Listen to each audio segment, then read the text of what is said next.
Pasvalio Mariaus Katiliškio viešojoje bibliotekoje buvo surengta Vilniaus universiteto lituanistinių studijų katedros diena. Susitikimas su kraštietėmis katedros darbuotojomis.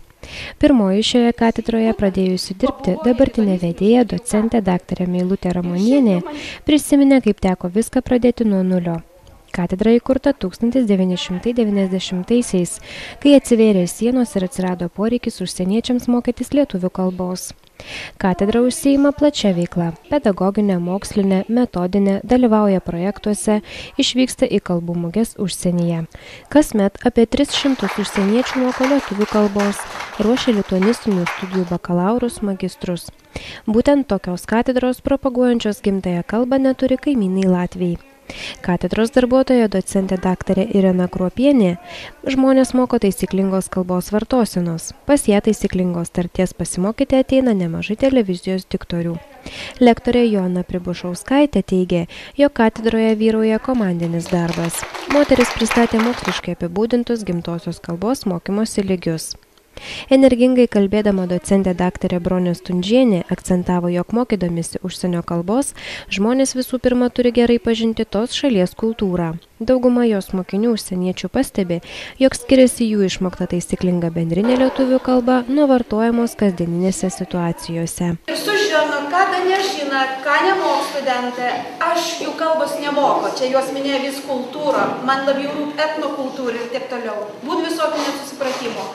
Kai aš pasakau, kad man nedomim jūsų kalbą, jūs gerai ar blogai kalbėsit galit, bet kaip jie pasijunt laisvai. Ir ten, pavyzdžiui, paklaus, aš šitą klausimą niekad neužmiršiu, kad sako, mums moka taisyklingos kalbos, bet sako, su to taisyklinga kalba išėję į miesto mes pasimetam. Ir vienas studentas klausia, ko reiškia tokiam dialogui? Pavyzdžiui, laba diena, kur tu buvai, einam vakar į kiną. Tvarko, einam. Sako, ko čia norėjo pasakyti? Tvarko, einam. Vietoj gerai, tai čia yra daug kur atkreipti dėmesį. Susitikime dalyvavęs rajono meras Gintautas Gegužinskas bei medicinos mokslų daktarė Genovaitė Jusaitienė lituanistinių studijų katedros darbuotojams dėkojo už gimtosios kalbos populiarinimą. Lietuvos mokslo premijų komisija šių metų vasario mėnesį skyrė 2006 metų Lietuvos mokslo premiją lituanistinių studijų katedros darbuotojams Meilutei Ramonieniai, Loretai Vilkieniai, Joanai Pribužauskaitei ir Virginijai Stumbrieniai už taikomosios mokslinės veiklos darbą, ciklą lietuvių kalbos kaip svetimosios mokymas, situacijos tyrimas, metodika ir jos taikymas.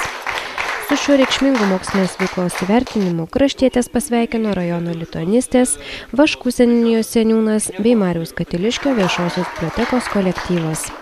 Apie lituanistinių studijų katedros veiklą, darbuotojų mokslinius pasiekimus kalbėjome su kraštietė, katedros vedėja, docentė daktarė Meilutė Ramonienė. Pradėjom viską daryti 90 metais.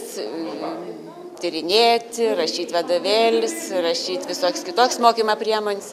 Ir iš tikrųjų jau per tiek metų daug prirašėm, susikrovė didelę krūtų darbų ir tos darbus naudoja kažkas, vadovėlius mūsų, mokslinės straipsniai publikuojami įvairios ir Lietuvoje ir kitos šalys, rašom ne tik lietuviškai ir kitom kalbom. Susikrovė tų darbų krūvų, sugalvoja čia mums apdovanoti. O ko užsiima lituanistikos katedra? Mes užsiimam visokiausiais dalykais. Ir pedagoginiais, skaitam paskaitas įvairių specialybių studentam, kaip ir visi universitetą dėstytojai, dirbam mokslinį darbą, rašom knygas, rašom straipsnius, darom visokiausius projektus, organizuojam kolegas iš kitų šalių, taip pat bendrus projektus, mokam tokių mažesnių, retesnių kalbų, kaip lietuvių kalbų. Labai daug visokios veiklos turim, labai įdomios. Sugrįžtant prie lietuvių kalbos, tarkim, kokia yra dabartinė situacija lietuvių kalbos ir renginyje, matėm visokių pavyzdžių, kaip jums atrodo, kokia ta situacija? Man atrodo, nėra nieka tokia tragiška, dramatiška, kaip kartais, kad žmonės sušnek. Iš tikrųjų, bendrai paėmus pasaulį, tai dabar yra tokios tendencijos, kad kalbos, kur mažiau kalbėtojų, kalbos, kur ne visos sferos yra vartojamos, iš tikrųjų nyks.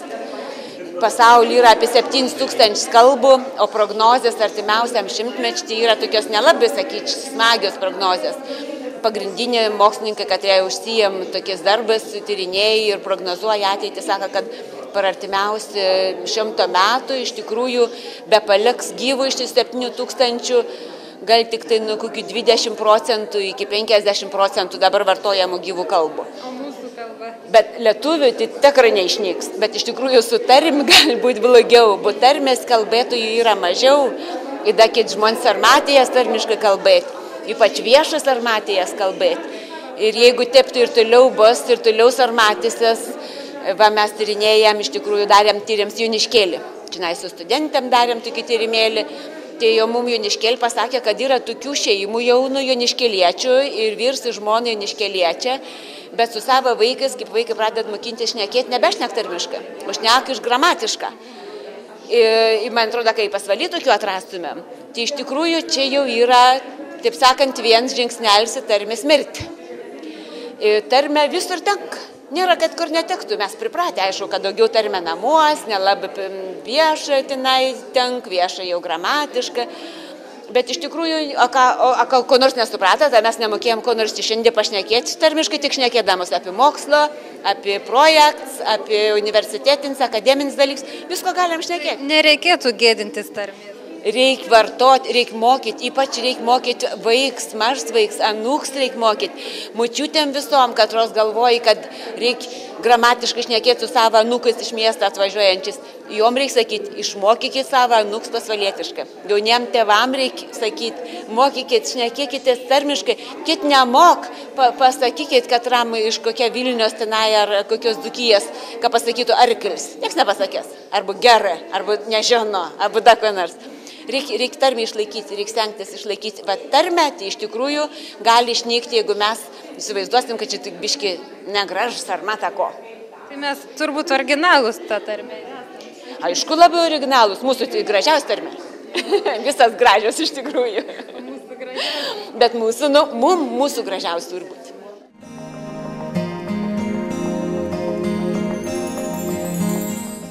Pasvalio kultūros centras pakvietė netradicinį renginį šauniausios rajono močiutės rinkimus.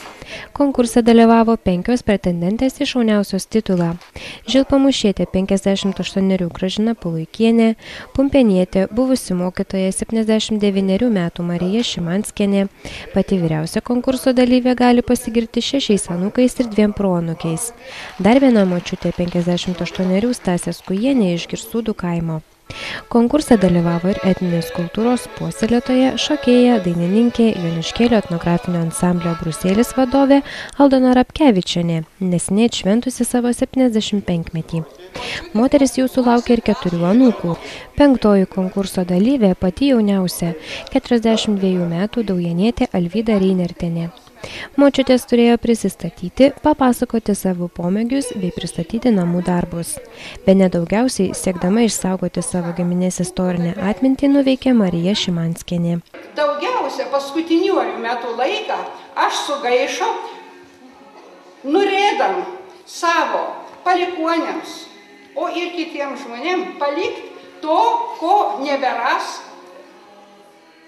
praeityje, kada jinai jau bus nužengusi, palikusi užnugarį toli. Todėl aš daug laiką skyriau, ruošdama, ieškodama giminės šaknų, giminės kroniką, padariau giminės genealoginį medį, Bluzmų šeimos genealoginį medį. Reikia kažką tai palikti. Amžinatis mano mamytė, Ona Bluzmienė, paprasta kaimo moterėlą Mažaraštė, jeigu jinai galėjo savo žinias palikti ir palikti knygą Linelių Srovių Dainavų, aš negaliu leisti sau, kad praeiti per gyvenimą šiek tiek daugiau mokėdama rašyti negu jį.